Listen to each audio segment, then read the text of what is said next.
and welcome to episode 35 of Expertise is Overrated, the podcast that takes the time to answer the questions you didn't know you didn't want the answers to.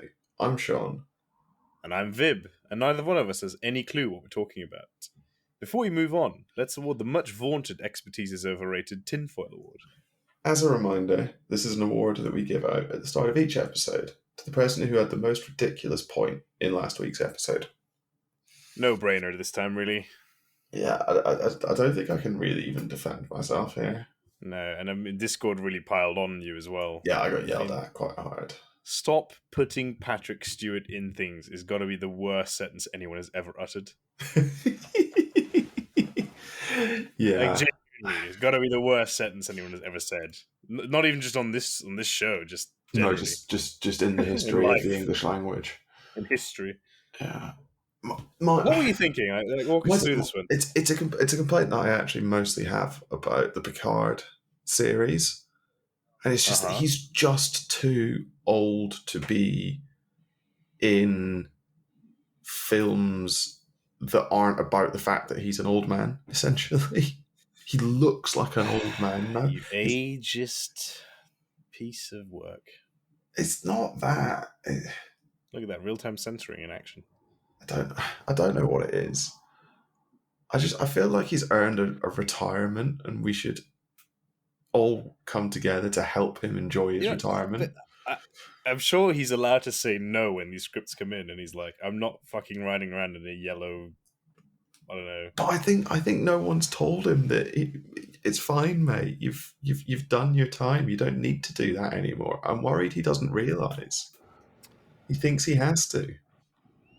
Well, and he should. He's a joy to us all. He enriches all our lives. So more Patrick Stewart in things, please. Patrick Stewart in everything. Patrick Stewart in the new Harry Potter remake. Yeah. Which is a really tortured segue. That's come out of nowhere. But that is... He'd make a great Dumbledore. Come on, let's be honest here. Despite being bald. I'm sure if they can make magic appear on screen, they can do something about his hair. That's a fair point. Yeah. It's not like Richard Gambon's actually a wizard. Richard Harris, Michael Gambon. My goodness, you're on fire today, aren't you? Oh, no. I'm sort of dreading the rest of this episode already. It's all going to go downhill from here. This is as good as it gets, people. Oh, no. Well, what are we doing? So, we've done a lot of just nattering for the last few episodes, which has been really good and really enjoyable. But for us, anyway. But we haven't made lists for a while. That is true. We haven't made a good list in what feels like a long time. No. So I thought, fix that, essentially. So we're making a list. We have tried to rank the top 10 duelists from J.K. Rowling's Harry Potter series. That we have. And I must say, when we first discussed this, I was like, yeah, easy, really easy episode. Yeah. As in to plan. I mean, not that I ever plan. But how wrong I was. At the end of it, I was like, I don't even know what dueling means anymore. I don't know if you found this. No, I have a list of 10 names, but I don't know that there's a great amount of coherency or logic in how they got from my head to the piece of paper in front of me, which bodes well for the discussion section of this episode. Oh dear. I think trying to work out what a duel in Harry Potter is might have been quite useful before we did this, but clearly neither of us did that. It's confusing because there's this sense that you get from the second book in particular, but also some parts of the fourth book, that dueling is a sort of very rigidly defined thing, isn't there? Yeah, well, yeah. When they introduced the dueling club in Chamber of Secrets, it's this sort of formal procession, a bit like Muggle duels, right? I think it's always struck me as like fencing. There are very strict rules on what you can and can't do, and what counts as winning. And then you get to Order of the Phoenix, Deathly Hallows, Battle of Hogwarts, all of that, and it seems like all of those rules went out the window if they ever existed at all. Yeah, because dueling just becomes the wizard term for having a fight, Having a bit of a dust up. and that's probably where I've gone with it. It's It's hard, right? Because mostly I where think I've even gone. the yeah, because I mean, even the Battle of Hogwarts, for example, you get the distinct impression that a lot of it is 1v1 style fights. Yeah, I mean, quite often it's not necessarily 1v1, but you know what I mean. It's not you some don't sort of get the melee, sense. right? Yeah, you don't get the sense that sort of it's the done thing, even on sort of the Death Eater side, to jinx someone in the back. But then in Half Blood Prince, when they have that fight in Hogwarts, it kind of is just people shooting spells left, right, and center. So it's a weird one. Yeah, it confuses me greatly. Um, So yeah, well, we'll see what I guess our interpretations of said word will come in hmm. as we do this. What I thought might be an interesting way of changing it up. So why don't each of us read out our bottom five, so 10 to 6, and then we'll do 5, 4, 3, 2, 1. I do, you do, I do, you do. Okay, I mean, I'm really hoping, and I know this has burned me in the past, but I'm really hoping that our top five at least are the same, right? There's no way that we have a disagreement on top five. There's a small chance. Oh no. Okay. I'd be surprised if there's more than one like person divergence, but we might disagree about the order. Okay. But do you want Okay. to who have you got 10 to 6? So starting at 10, I've got Molly Weasley. At Fuck off! 9, I've got Ginny Weasley. Oh my god! And then it's just the rest of the Weasley family. No, at 8, I've got Kingsley Shacklebolt. At 7, I've got Harry Potter himself. And at 6, I have Minerva McGonagall. I thought I was in trouble, but mate, I can defend all of that because it's just demonstrably correct. But yes, go on. Counter mine with yours then. you're going to be so angry. At 10, I have John Dawlish. At Oh, 9, fuck I off. have Remus Lupin. 8, Severus Snape. 7, Mad Eye Moody. And 6, Bellatrix Lestrange. Well, I think it's time to end the episode there, isn't it? I mean, That's so different. have you have read the books, right? I'm worried you haven't. No, I mean, come on, Dawlish, You know, Dawlish, Dawlish is the one where I have to do quite a bit of work to get him in there. Dawlish, Dawlish. You The do. man who actually turns into a running joke because he's that bad at being an I aura. see. I don't think that that's right. I think that's a misread of. Anyway, all right. So who've you got at your 5 slot? Phileas Flitwick. Okay, I've got McGonagall. Oh yes, I don't hate that. No, I don't hate that. I've got Um, I've got yeah. Kingsley at 4, Okay. Okay. Much love for old Kingsley. I like which that. is one that I think I might be like my 5 and 4. I'm unsure of, but I went with them. Well, there's a big argument coming up because I can't believe why this isn't your number 4, but Severus Snape, obviously. Okay, no, I was worried that he wasn't on your list at all. No, I mean uh, he's like the Andy Murray to the Roger Federer, Rafa Nadal, and Novak Djokovic that is the top 3. You know, clearly like more part of that pack than please, the other if pack. he's anyone, he's Nick Kyrgios.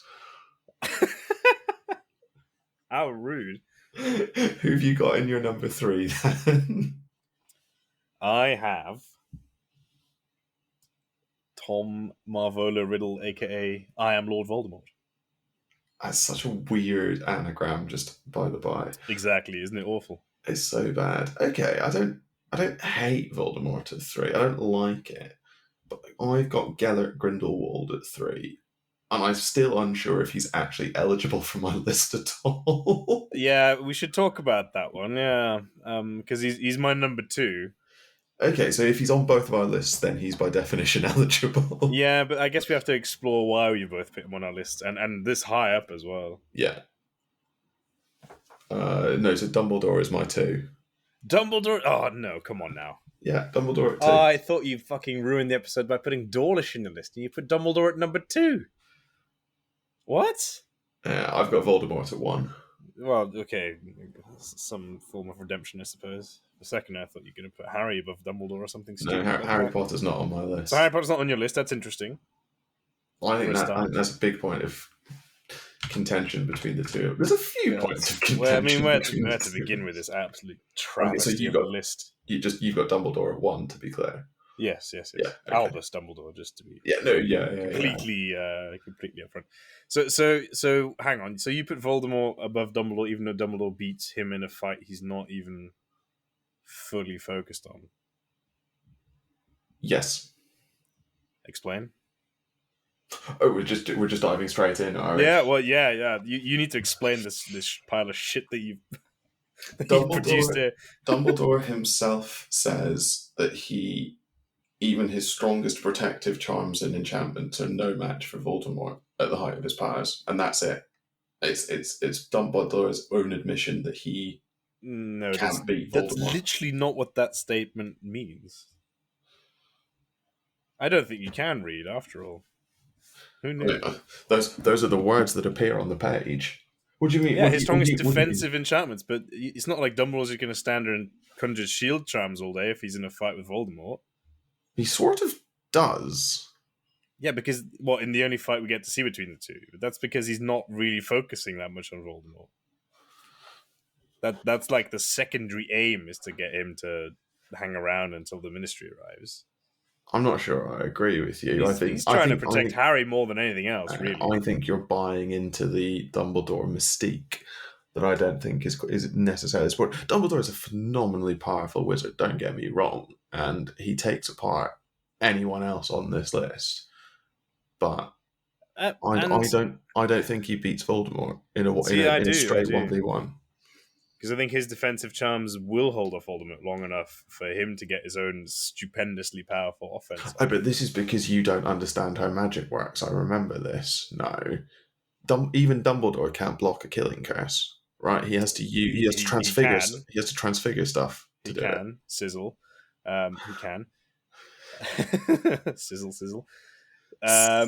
Dumbledore also has the Elder Wand at that point. But the issue with the killing curse is that it's a completely blunt weapon. It's literally just shoot and hope to hit. As you say, you can just block it with something inanimate. Well, I suppose you could do something animate, but bit rude. Forks, I suppose, just do it. Chuck Dobby at it.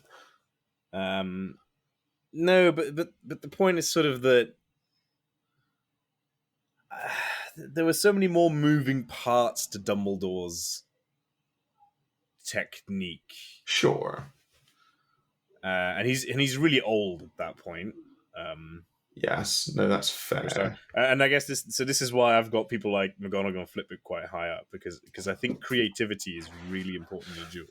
So I think, and this is something the films, just to get this fair. off my back. Sorry, this is something the films do really badly, right? And perhaps it's because it's really hard to do, but and I think we've said this before on here, that they reduce magic and dueling to just bolts of light shooting at each other, right? Yes. Yeah, they reduce it to almost exactly fencing.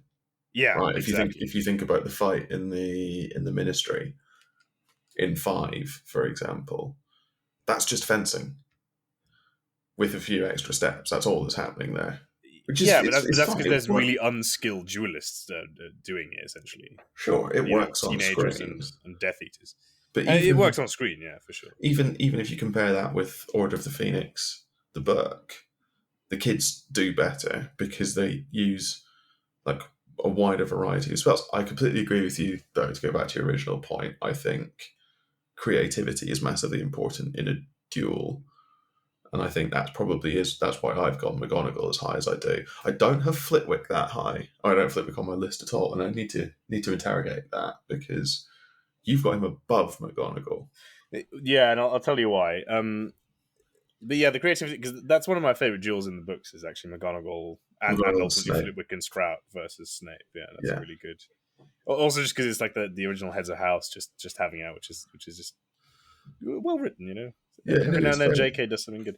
it's very well done. Yeah, so for that reason, McGonagall for me is really high because she actually starts that fight off 1v1 versus Snape, who I Yes, really rate.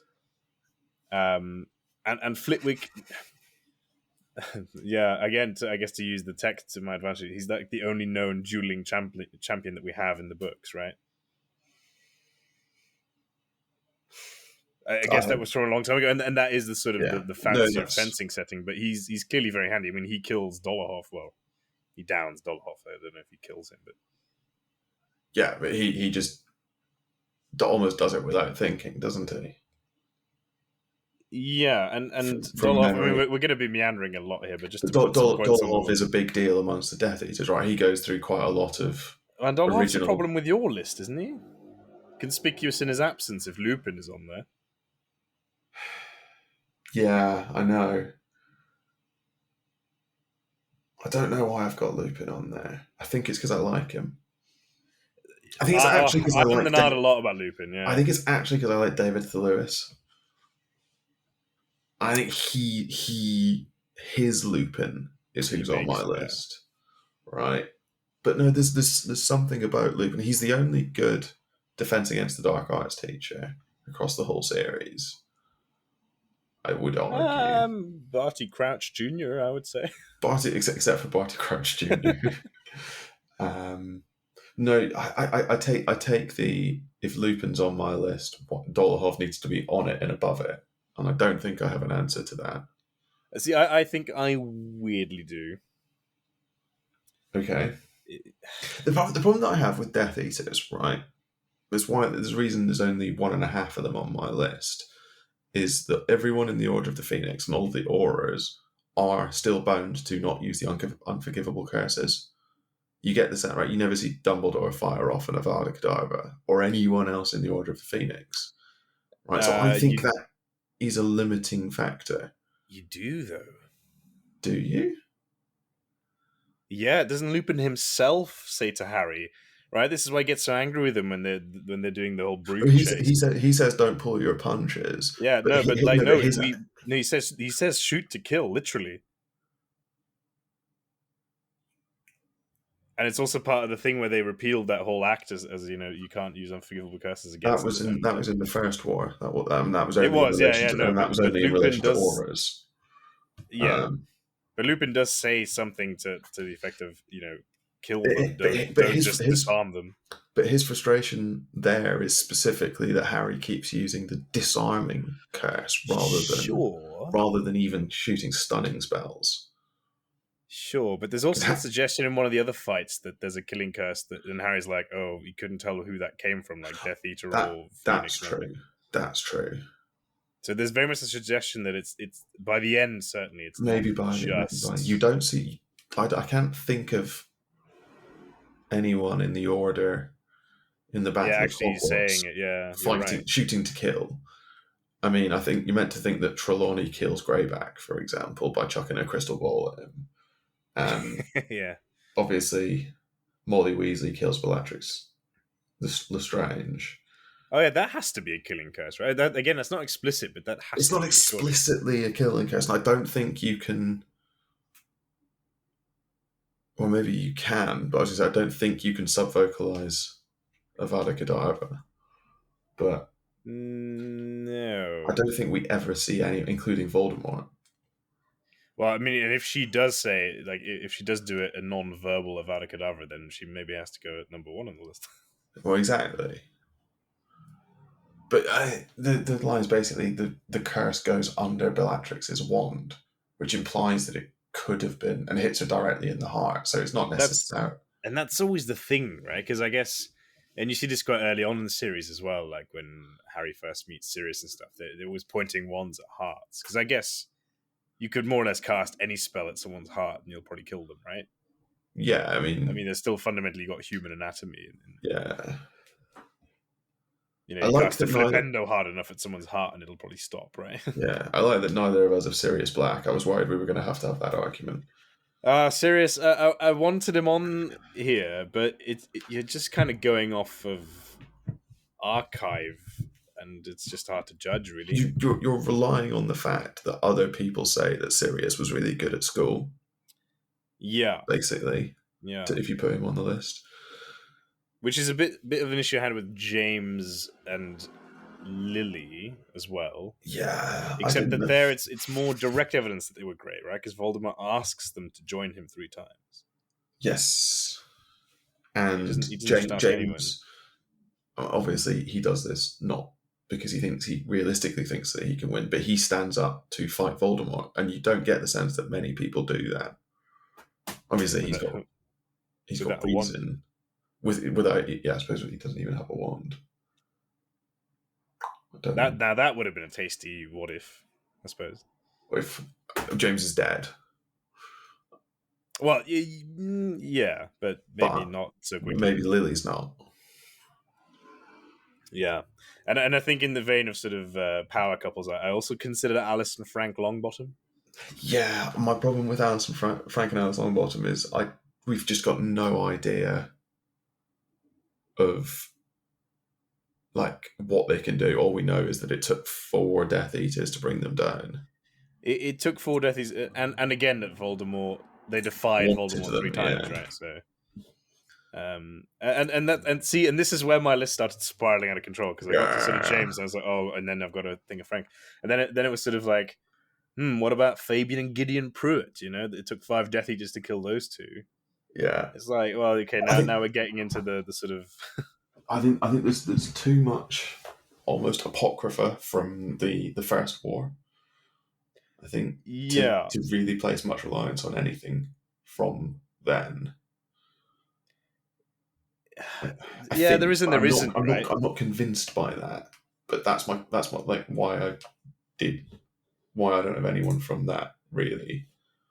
Yeah, because I mean, I haven't got to talking of people who get name dropped very few times in the Harry Potter series. I Yeah, thought of Dorcas Meadows, no, you were going niche. and the only reason I thought of them, I don't even know if it's a he or a she, to be honest with you, is that Voldemort killed them personally.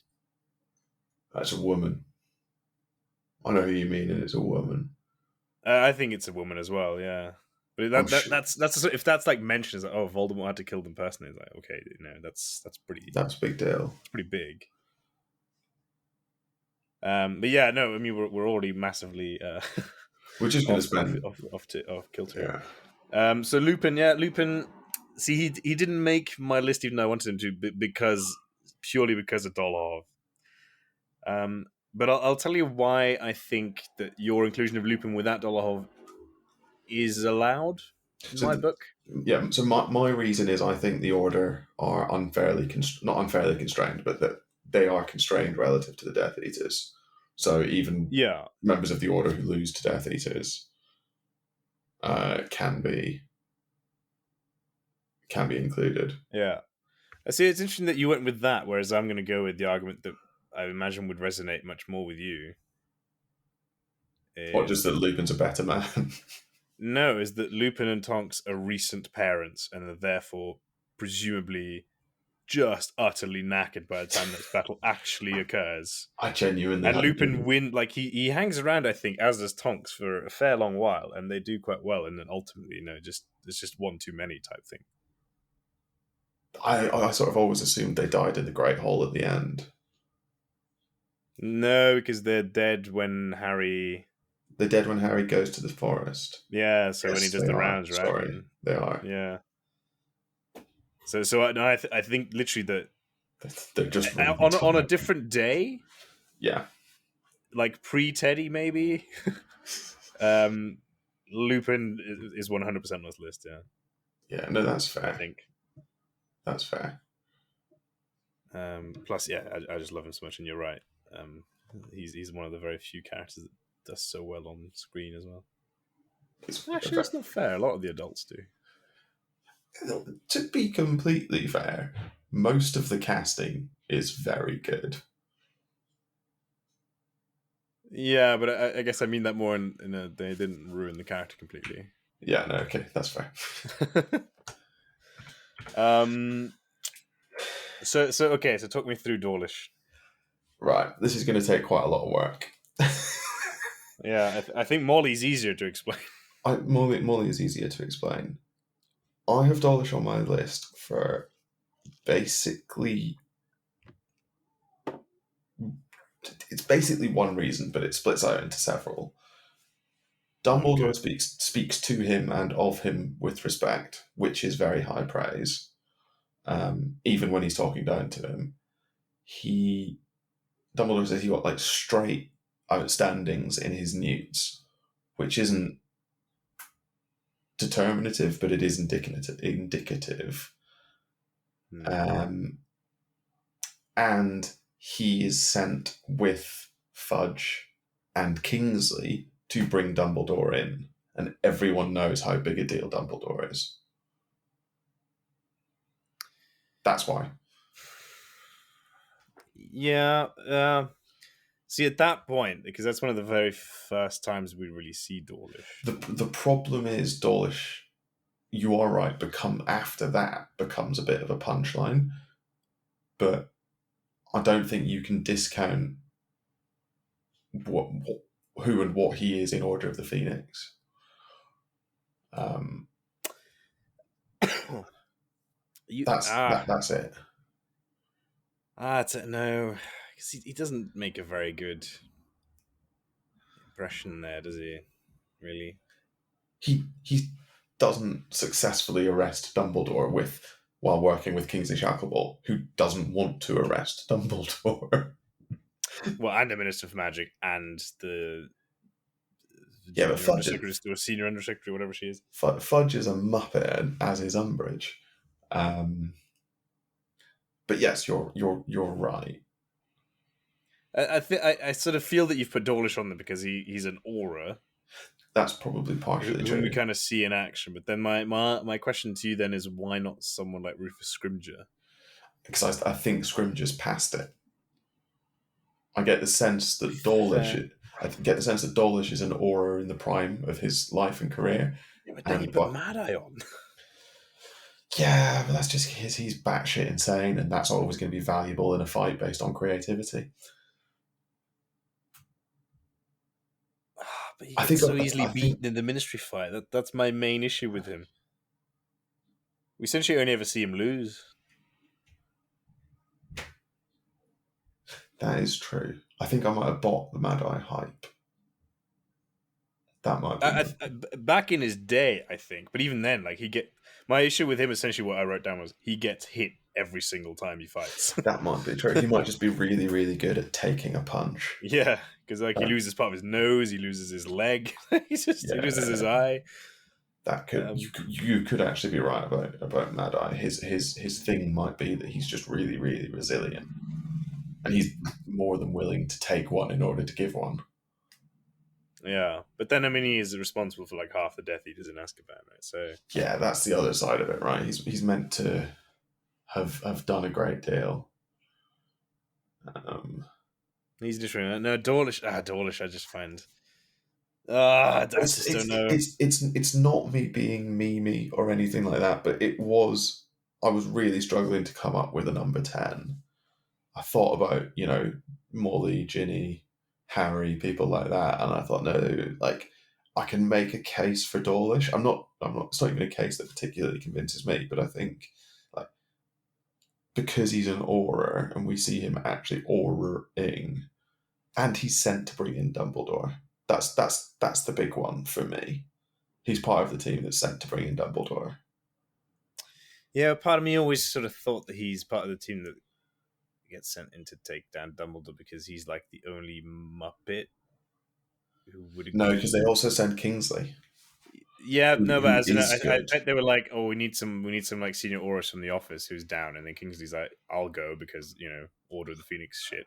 I'll And go Dawlish is because the I'm only the other one who's like, "Oh yeah, I'll take down Dumbledore," whereas all the others are like, I'm busy." sorry, I've got loads of paperwork to do. Yeah. That's always how I pictured it. I was like, Dawlish was just he was just Just there. enough of an idiot to think that he could feasibly take down Dumbledore. Maybe. I don't know. No, yeah, no, I kind of like your explanation, but I also hate you Yeah, for no, it. that's fair. If you can recognise the merit of the explanation while hating the outcome, I'm okay with that.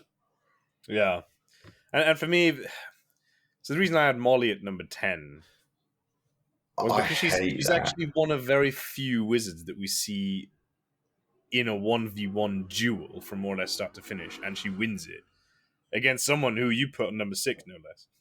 Yeah, no, that's fair. I hate Molly Weasley on your list for in ways that I can't possibly explain.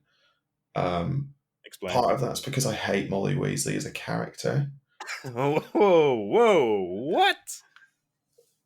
Oh god, Where has that come I'm from? gonna get tinfoil again. You're gonna get more than tinfoil. Molly Weasley is an awful, awful woman, and we don't see it because she's kind to Harry.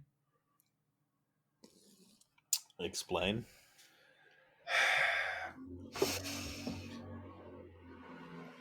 There are lots of little things that Molly does that are petty cruelties that, if the Dursleys did them, we would hold up as evidence of their abuse of Harry. The way she treats Hermione, for example, when she thinks that, based on a gossip column article, she thinks that Hermione's been stringing Harry along, is Yes, so petty and so absolutely. cruel to a 13-year-old girl.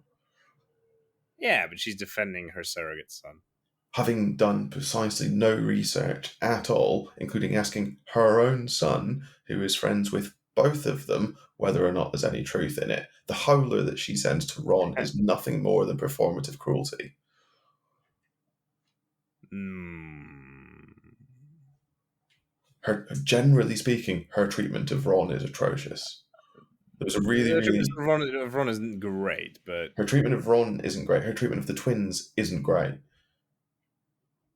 Right? She likes Bill and Charlie and Ginny and sometimes Percy.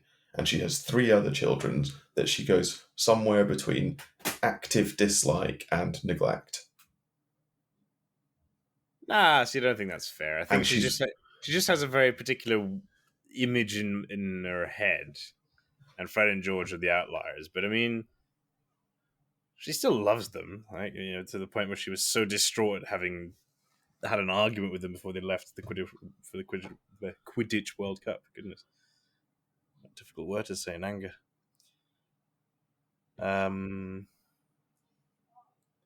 But yeah, I was not expecting a failed character assassination of Molly Weasley here. I think part of my difficulty is that I can't remember the actress's name, and that's really, really bad. But the on-screen portrayal of Molly Weasley is so different from the book version. Julie Walters. Julie Walters, thank you. God, I getting tinfoil left, right, and centre this episode. Julie Walters is fantastic, and that portrayal of Molly Weasley is so different from book Molly. Yeah, you know what? That's You maybe fair you because you forget the calling it cruelty is slightly harsh, but just there's so many little things that she does to her own children and other people's children that are just cruel. yeah, she's a flawed person. Sure. It's The just fact the that way she of kills life. Bellatrix Lestrange doesn't cure her of that. But But equally, we're not asking who are the most no. I know, but morally, no, we're perfect duelists on this no, list. we're absolutely not. But So my the fact point that is, you put Voldemort number one is amazing. I don't like Molly Weasley, so I'm not inclined to think well of her. No, that's fair. That's fair. Well, it's not fair, but I can see why. Yeah, That's your motivation. No, but like I said, for me, she was I get just the that one point. fight. I get the point that she 1v1s Bellatrix and Yeah. wins, which is impressive. But I sort of think of that a bit like how mothers can lift cars off their children. Oh, for sure. Like it's just an adrenaline spike, basically. Yeah, for sure. Um, But I mean, she still does it. And I think almost more importantly than actually killing her is wiping the smile off of her face. That's almost more telling. Yeah, it's not just that she kills her; it's that she beats her first. Yeah, and then the Voldemort's then actually annoyed. Um, Yeah. So the reason Bellatrix is on my list and is on my list very high is she's one of two people that we say fighting and winning a 3v1, and the other one is Voldemort. yeah, yeah, I considered exactly the same thing, but my issue was the makeup of the three versus the one. Yes. Although ironically, I've put one of them in the list. So Yeah, but you've put probably the best duelist in your list. I don't have I actually don't have a huge problem with Ginny. Uh, but, yeah, in brackets at with Ginny, 9. by the way, I wrote if she's that good at 15, 16, dot dot Exactly. dot.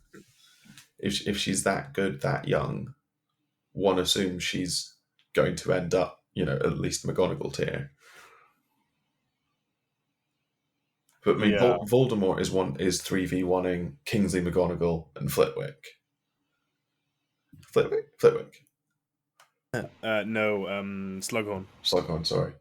You're Because absolutely Flitwick's right. busy killing or incapacitating Dollarf. Yeah, you're absolutely right. Meanwhile, Yeah, no, I mean, Bellatrix, yes. it's Hermione, Ginny, and Luna. Luna, yeah. Who are all very able duelists, I think. By that stage, yeah. I mean, Yeah. Hermione and Ginny particularly, and I sort of assume Luna is again because she's just barmy. Yeah, yeah, for sure. So Bellatrix is Um, just being attacked by. and she's like one of the most feared wizards there is. Yeah. I don't know what I didn't like. I think it's because I put Molly there because she beat Bellatrix, so therefore I couldn't put Bellatrix on. Does that make sense? No, it does. I don't agree with you because there's a huge difference between a 1v1 and a 3v1. But I see what you're saying. I do see what you're saying. Come to think of it, though, maybe I've actually subconsciously done what you were saying as well in terms of rating the good guys more highly because they play by different rules. I think there is an element of that, and the only people who sort of get out of that are the bad guys who massively, Really bad, yeah. massively skew the scales. So Voldemort and Grindelwald, and then Bellatrix is on there because of her. She's essentially by the end Voldemort's number two. Oh yeah, 100%. Um, Yeah, yeah, but I don't know, she's never really. she takes out Frank and Alice Longbottom. She Not does. alone, granted, but She does.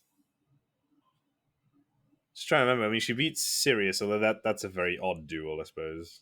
yeah, and I don't. It's too much showboating. Sirius also that one. I nearly had him on my list at one point, and then didn't put him on quite significantly because he was at school and then in prison. That's his life. He's got Yeah, realistically very little dueling experience, and what dueling experience he does have was so long ago that I'm not sure beating Sirius in the Department of Mysteries is a big deal. Mysteries is a big deal, although it's not. yeah, It's not. maybe. It's not nothing. But then we don't really see Bellatrix do anything that impressive. Kills No, Dobby, Dobby, but that's not. not magical. Yeah, I mean she's badass. I just didn't really fancy her No, it's fair. for the list for whatever reason. Um, She might yeah, be. She might be more just capable of out and out cruelty. So it's not that she's a good duelist. It's just that even amongst the ranks of the Death Eaters, she's got absolutely no morals whatsoever. So she'll quite happily torture yeah, Frank and Alice Longbottom into insanity, for example. Which sure, you yeah. think even someone like Lucius Malfoy probably turns his nose up at that. Yeah, but Lucius, I don't think the Malfoys are necessarily evil as such. I think they're literally just out for themselves and they take the path of least resistance. I think that's completely true. I think that's completely true. It was very easy to be a Death Eater when you didn't have to do very much to be a Death Exactly. Eater. Yeah, because we don't see the Malfoys do anything really. No, they're a much bigger threat until Voldemort comes back. Yeah, yeah. Well, I mean, I suppose he does endanger the lives of many school children by Yeah, but giving Ginny the diary, but he doesn't like that's sort of just let's stir the pot and see what happens. yeah, no, it That's not a is. plan, It is, yeah. and it's more a plan to discredit Arthur Weasley than it is, bring back the heir of Slytherin and set the school on a path to pure bloodhood. He'd probably be all right with that if that's what happens, but that's not what he's trying to do. Yeah, I agree, actually. So yeah, so it's interesting that in terms of bad wizards, we don't have many, right? So I've got, well, I guess just Voldemort and Grindelwald, but Bellatrix was a contender. I've got I suppose we've well, got we've both got Snape. Snape. Snape is not really evil. So yeah, why did you put Snape below so many people? Why have I got Snape below so many people? I think Because we actually see him duel a fair bit. we see him duel a fair bit. I think I've undervalued him. I think he should be above Bellatrix. I'm looking at my list now. I think I've got him in the wrong place. I think he should be. Fourth. I think it's the only place Snape can go. Genuinely. I think he's losing the fight with Flitwick and McGonagall and Sprout. Okay, you see, but my argument against No, Snape, I right? know what you're arguing with, but it's about to be my counter argument. But I'll let What you is that? make it. He's not fighting to win, but he's got to look like he's No, fighting no, to that's not my win. argument at all. My argument is that he's a Legilimens and an Occlumens on top of being an incredible duelist already, right? And he demonstrates Okay, this. Sure, he demonstrates this really against Harry, but he knows what in his Half opponents are Blood going to Prince. cast, and he I see. knows how to block himself from displaying that information. I don't think that's true. I think most senior wizards, I think everyone on my list, for example, is some level of legilimens. Most I of wonder that with Flitwick and McGonagall, legilimens, sorry, but occlumens. Dumbledore asks Snape to teach him, not McGonagall, which would be a much better fit, not He Flitwick, might which be would be a much better, but but Dumbledore also knows that Snape has run as a double agent, so Snape's occlumency will be better than anyone else's because it has to be, sure, because but he otherwise doesn't need Snape's Harry fucking to be like the dead. world's best Occlumens, right? And surely Dumbledore's got many flaws, and maybe he is too stupid to see that Snape is not the best teacher for Harry in any way. So even if McGonagall has a shred of occlumency knowledge, I think that would have been a much better fit as a teacher. I don't know that I think Snape's the best occlumens in Hogwarts. Well, second to Dumbledore himself, yeah. I don't know whether. I mean, Dumbledore's probably very good. It's probably at that stage it probably doesn't really matter. Um, so it's really, really, really important to Dumbledore that Harry close his mind to Voldemort, and that's why he gets Snape to do it because Snape's been doing that for 20 years. Yeah. So it's specifically closing your mind to Voldemort as well. It's not just generally being good at occlumency; it's specifically keeping Voldemort out. So if assuming that legitimacy is slightly different for each wizard, Harry needs to learn to block Voldemort's legitimacy, not everyone's. Perhaps. Perhaps. But then equally, I think the other reason for Snape beating Flitwick and McGonagall is that he beats three of them. Well, he doesn't beat them, but he doesn't get knocked down either. No, that's true. He does hold them off. Um, that's very true. I don't think he's. If they're all at their peak, it would be a very great fight. Snape v Flitwick v McGonagall.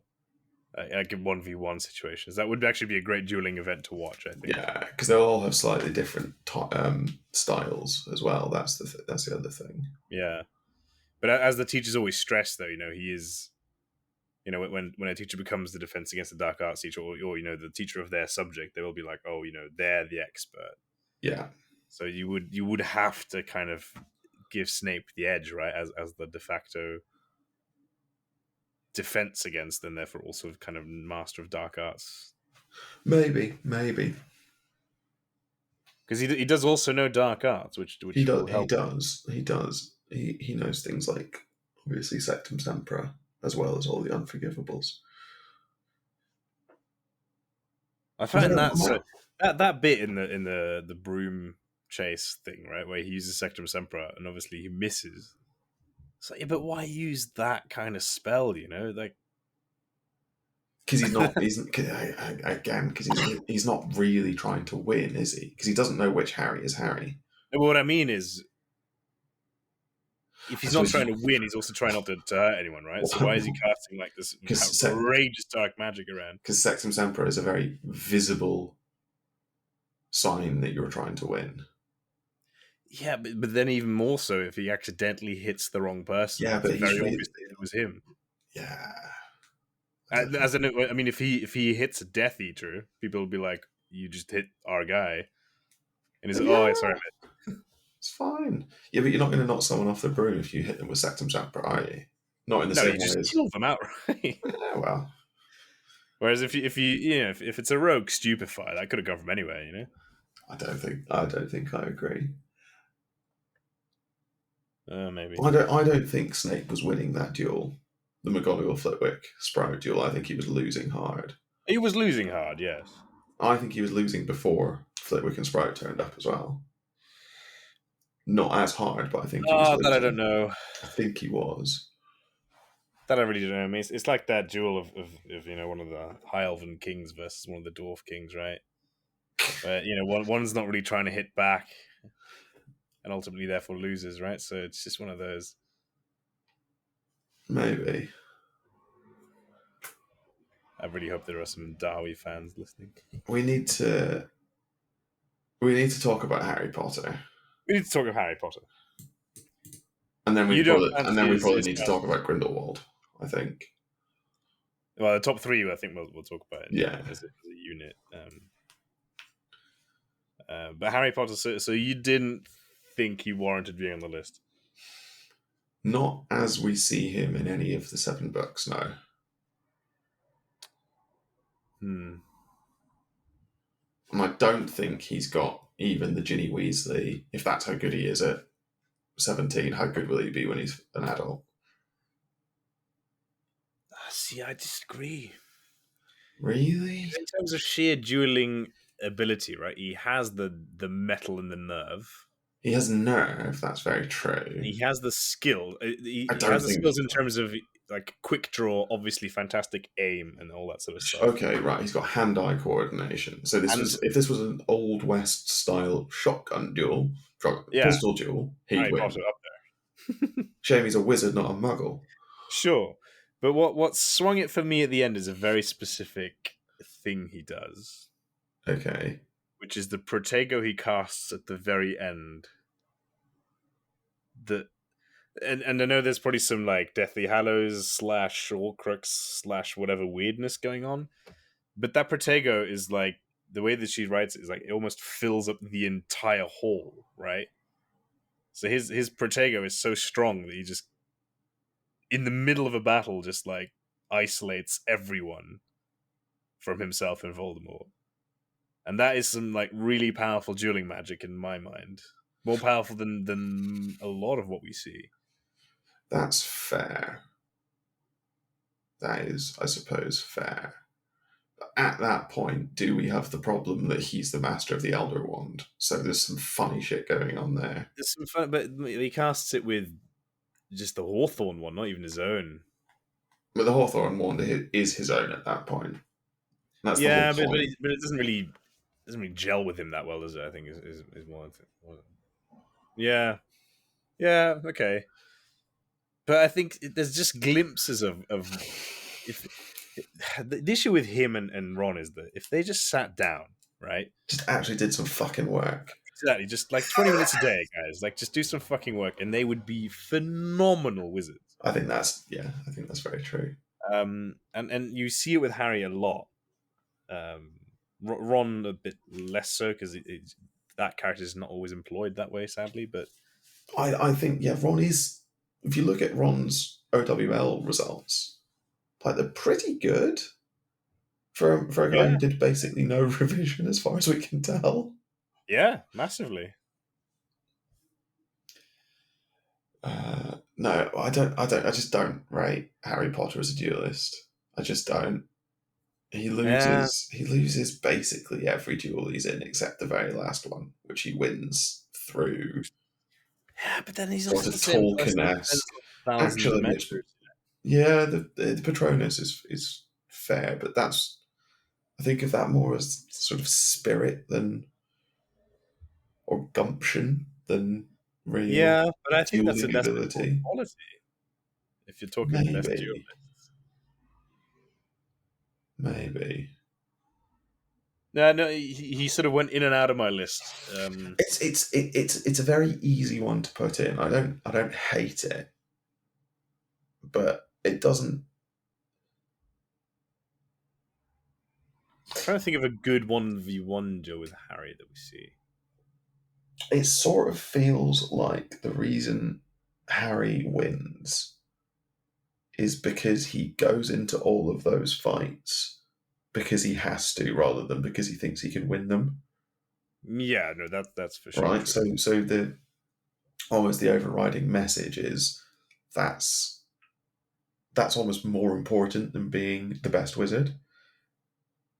Yeah, yeah, no, I don't disagree with that.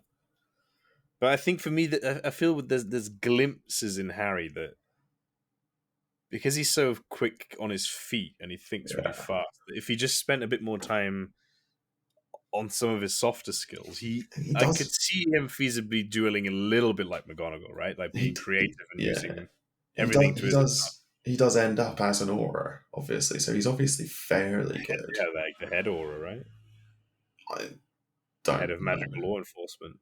If we consider the play canon, which I guess we have to.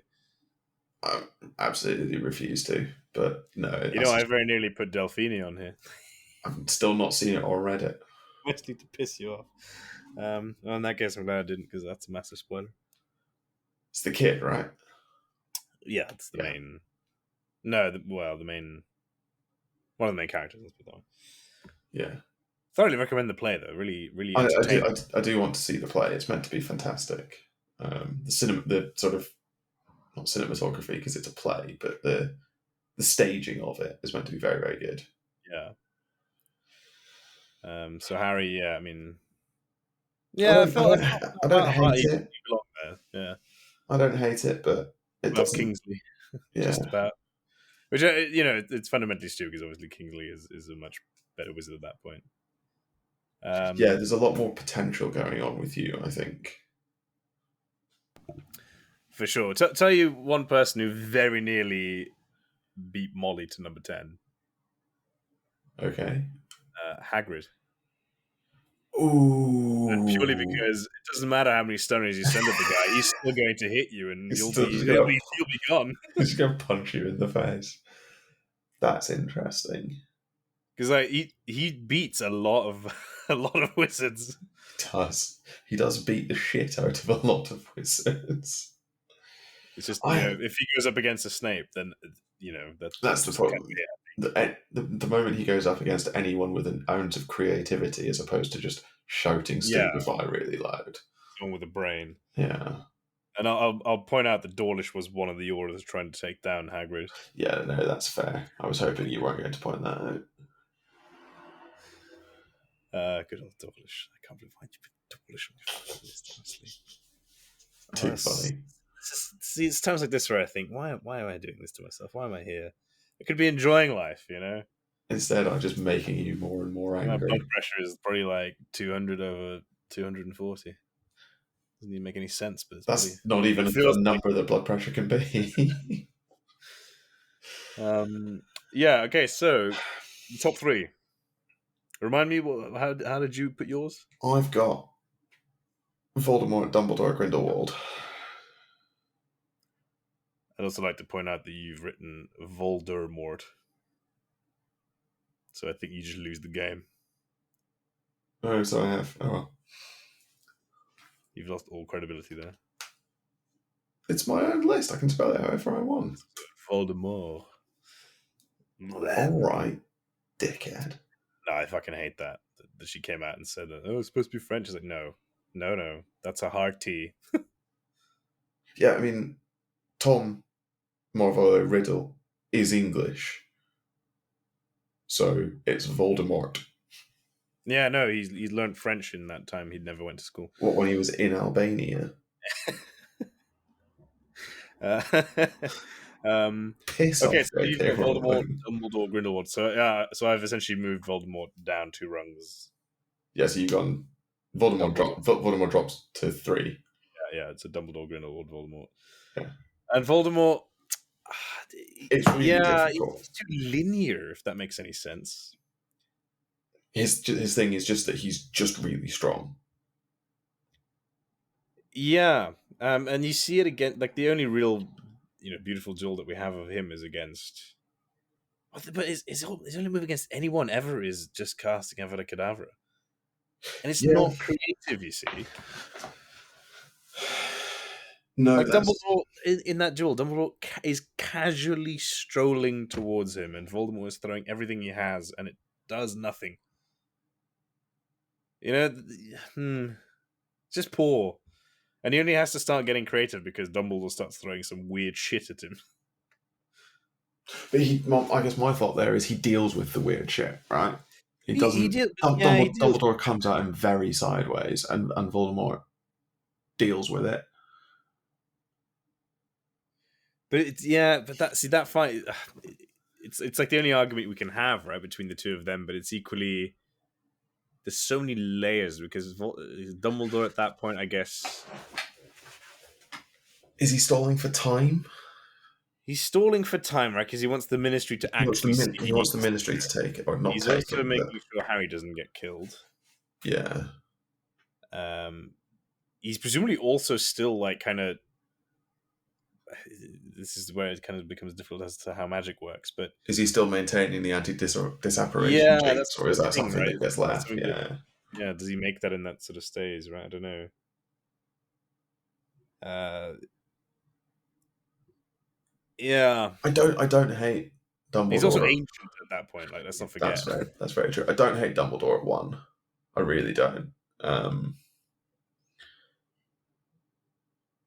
And then Grindelwald is very difficult because we don't know very much about him. Obviously, there's everything that we've seen from Fantastic Beasts, but Well, let's just not. let's just not. Although Let's not think to that level. Mads Mikkelsen's Grindelwald is great, and should have just been him from the start. See the latest one. I haven't seen He's, the latest. yeah, Is it awful? Secrets of Dumbledore. It's really bad, but Jude Law and Mads Mikkelsen are great in it. So You see, like, but that's what I want to. If you're going to make a film that talks about Dumbledore versus Grindelwald, that's just what I want to see. yeah, I don't want to there's see the weird backstory bullshit. I don't know. it's quite good. That bit of it's quite good. The rest of it makes no fucking sense. It's just bad. I'm really annoyed that I've seen it. Like, in a way, I'm annoyed that I've seen it, but I'm also not, because I enjoy watching Jude Law's Dumbledore because it's very good. It's exactly who you imagine Dumbledore was when he was younger. I Yeah, think no, exactly. I can see that, and Mads Mikkelsen, I think, as well.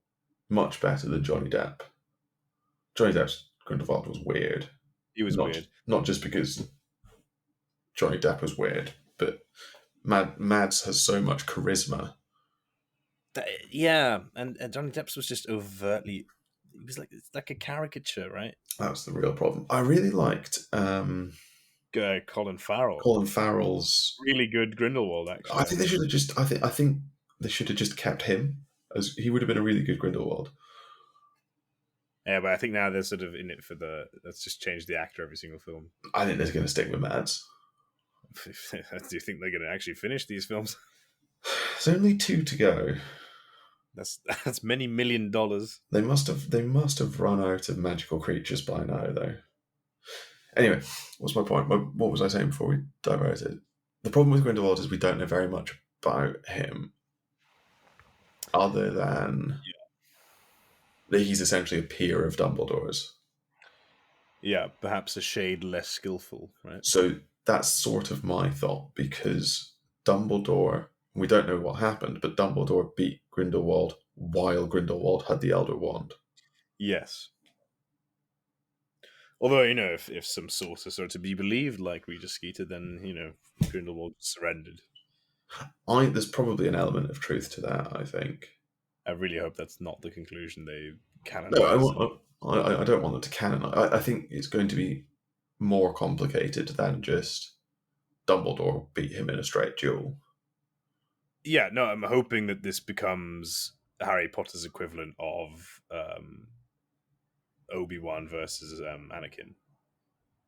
That's what I want from that duel. Like, Oh, just heart absolutely. emotion, heart-rending.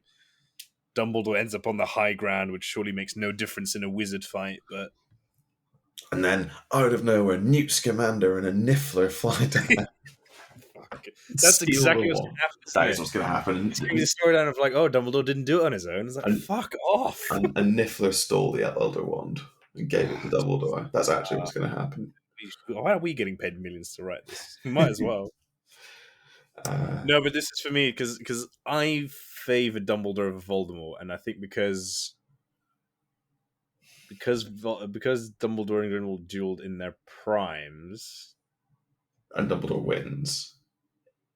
Yeah, that's why I think I would give the edge to Grindelwald over Voldemort. Again, it probably comes down to creativity, although I'm basing that on very little. No, that's. I suspect you're right, though. I don't know why I suspect you're right, but I suspect that you're right. And Grindelwald's rhetoric was meant to have been more palatable than Voldemort's, at least to begin with. I mean, Well, yeah, Voldemort because is just, it's the same as Dumbledore's, right? Ultimately, exactly. it's the same. We're very analogous, really, to those two in terms of for the greater good. Except that I probably wouldn't mind killing Muggles, whereas you probably object to that. I was so confused with where you were going there, and then you went to the worst possible place. Jesus Christ. Um, no, I think in a sense you're right. We both think that we would be the best people to lead Yes, humanity into New Dawn, technocrats, but and all you'd that. be happy to climb over a mound of corpses to do it. And I'd quite like to walk around them. Well, I didn't say I would be happy about it. The corpses are more sort of a if I must thing rather than a yay corpses thing. Whereas Voldemort, that's very much like a. Well, actually, I don't think he cares one way or another. Actually, But I but don't. his end goal was purely selfish. Whereas I think Grindelwald That's the difference with was. Voldemort. Yeah, I agree with that. His end goal was just immortality. But the other side of this is Voldemort achieves a form of pseudo immortality, which clearly Grindelwald didn't. Now, maybe he didn't want to. One assumes it was within his capabilities. But you can't discount the fact that if you hit Voldemort with a killing curse, he'll come back a couple of weeks later and he'll be pissed. Granted, he might be in the back of Quirrell's head, but. Yeah, true.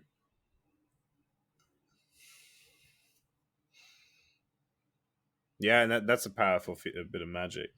Mm. I mean, but it's that's the thing. Voldemort he's too one dimensional. You see, that's his problem. I think. I can see that argument. Essentially, Voldemort opens with Avada Kedavra, and 99 times out of 100, that just works. Except it works like 0 times out of the times we see him do it in the books. It's really funny. He kills Frank Bryce. That's more or less all we see him do. He kills everyone in the room when he's told about the theft of the Oh yeah, cup, that is true. but there's no one of particular import named there. I don't think he kills anyone at Hogwarts except Snake. Except Snape, but he uses a snake to do that. Does he kill anyone at the Battle of I Hogwarts? don't He think. doesn't actually do anything in the Battle of Hogwarts. That's the thing. Well, yeah, because his whole thing is he doesn't enter the fray, right? He wants Harry to come to him, And if Harry doesn't come to him, then he'll enter the fray and kill everyone. Yeah, he just spends that entire book like slowly committing suicide. It's funny because last time you said, "Can we please not have suicide as the plot resolution?" And it sort of is what it is. Very, very, very tangentially, yes. But no, guys, please stop using suicide as a plot resolution mechanic. Yeah, Just do better. just do better. It's yeah. All right. Yeah, so Voldemort, yeah, no, for me, Albus a firm favorite. You know what? Aberforth was another one that I'd considered briefly, purely for the reason that I wrote he didn't die in a duel with Albus and Grindelwald, Yes, which that's. is pretty badass. I think you're meant to think that that descended into everyone fighting everyone. So, like, Yeah, Albus exactly. probably stopped Grindelwald killing Aberforth, and then ended up dueling Grindelwald, and then also dueling Aberforth because Aberforth was angry. And Yeah, I try to picture that as like Aberforth and Grindelwald like trying to kill each other. no, you're right. The Yeah, fact, but actually, Grindelwald beats Aberforth really early on, doesn't he? Because I think doesn't he start doing like Cruciatus Curse on I him, and that's when think so. Albus is like, That's what snaps no. Albus. Yeah, Yeah. I don't know. I don't know. I'm looking back at my list. Right, yeah, I, you get right. Let's give ourselves one change if we want to take it, I move Snape up to 6 from 8. and just shift everyone down a bit. Yeah, no, just shift Bellatrix and Mad Eye down. I uh, You're going to say you don't change anything because your list is perfect, aren't you? no, I'm tempted to put Hagrid there instead of Molly. We see him do much more I in Duel. actually hate that less, believe Yeah. it or not. In that case, then I'll leave my list because it's perfect. No, I'll give it to them tied in 10th place. Molly and Hagrid. How's that? No, at least have the courage of your convictions. Okay, fine. Molly it is. I really went for Molly Weasley there. Yeah, who knew all the hate? Goodness. Yeah. Just I basically I read something like a blog post or something from someone who pointed out all of the awful things done by a character in a book, and then said at the end, "This was Molly Weasley," and I was just like, "Holy shit!" yeah, I've seen that, but it's easy to construe those kind of realities, isn't it? No, it is, it absolutely is. But I do think the point that because we experience Molly through Harry's eyes, we only see the fact that she's really kind to him, and we don't see the sort of essentially supervised neglect of her own children. Oh, for sure. Yeah, for sure. She's very well written from that point of view. Yeah. She is very well written from that point of view. Yeah. I guess it's funny. Did you ever consider Ron or Hermione? I did consider Hermione. I didn't consider Ron. Well, no, I did in order to not consider him, if you see what I mean. I went Yeah, Ron. yeah. As I in, went they were the Ron. first No. name to think of. Yeah, exactly. It's that sort of thing, right? But I Even did. though I try to give him a fair chance, but you just don't really see him. So that was my issue with Ron, was that you don't see him do a great deal. He gets shortchanged in that regard, right? Because Hermione, I considered for a long time because she's obviously possibly like the next Albus Dumbledore in the making. So my issue with Hermione comes back to the point that you were making about creativity. I don't think that we've seen creativity from Yeah, Hermione too bookish, yet. right? So Hermione's a way of approaching a duel would be so systematic. And obviously she's so smart and so technically powerful that her systematic approach would be really successful a lot of the time. But she comes up against a McGonagall or a Dumbledore-esque character or a Grindelwald, she's fucked because she's not going to be able to deal with the creativity. See, no, so she's actually a Voldemort, not a Dumbledore. Potential. No. Like, is Voldemort similar? I think Yeah. like, all the knowledge and then just this one way of thinking in terms of applying it. I think she'd be less linear than Voldemort. Right. I don't think she'd always go straight to whatever the good guy equivalent of Avada Kedavra is. But I think she'd be highly predictable. Oh, I don't know about that. I don't know about that. I just sort of feel like she'd just start reciting the standard book of spells, grade 8.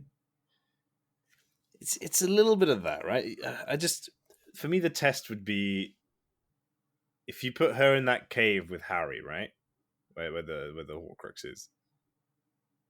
You know how Harry's like amazed when not Voldemort, that would be weird. When Dumbledore is just sort of standing there and feeling the magic, right? Yes. Like he's showing that level of understanding and feeling of magic, and that's just a level that I don't think I see Hermione getting I to. don't I don't see that. I don't see that instinctive grasp of magic. But equally, I don't see Voldemort having that either, or like a Snape. No, that feels like a Dumbledore Grindelwald thing. Yeah, it's just a different league, really, isn't it? Well, Dumbledore, we know specifically, is like creative with magic. He invents spells, he discovers things, he's a researcher.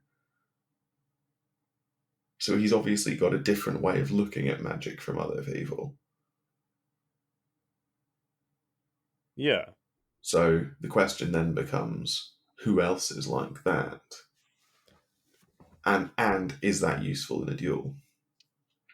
I Well, don't know. quite. I don't think Hermione is that level.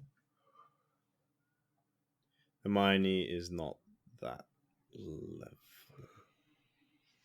Maybe. I see her more as someone like a Kingsley type, just technically really sound. Yeah, but then we have to remember that she only gets exceeds expectations in Defense Against the Dark Arts. So that kind of magic is really her weak point. I mean, it's obviously not Yes, by any standard, but it's. yes, that's But then she true. does so well in the Ministry fight. And this is my point about Ron is that you don't see him in that fight at all until he gets like, you know, brain fogged by a brain. Yeah, but she does really well in the He Ministry does really fight. well, yeah, and until Dolohov sort of does something. Yeah, I'm thinking I should have Dolohov on my list. That might be my. If I can have one more change, I think I'm swapping Dawlish for Dolohov. But he gets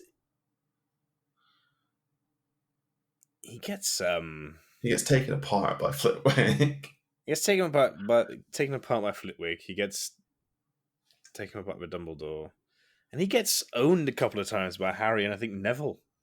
Hmm. Like they literally full body bind curse him, which is just really funny. Yeah, because it's like a first year spell. Yeah, exactly. I don't know. Like I could see why he should be up there, but then he does stuff that's like, why? Why are you Yeah. this incompetent?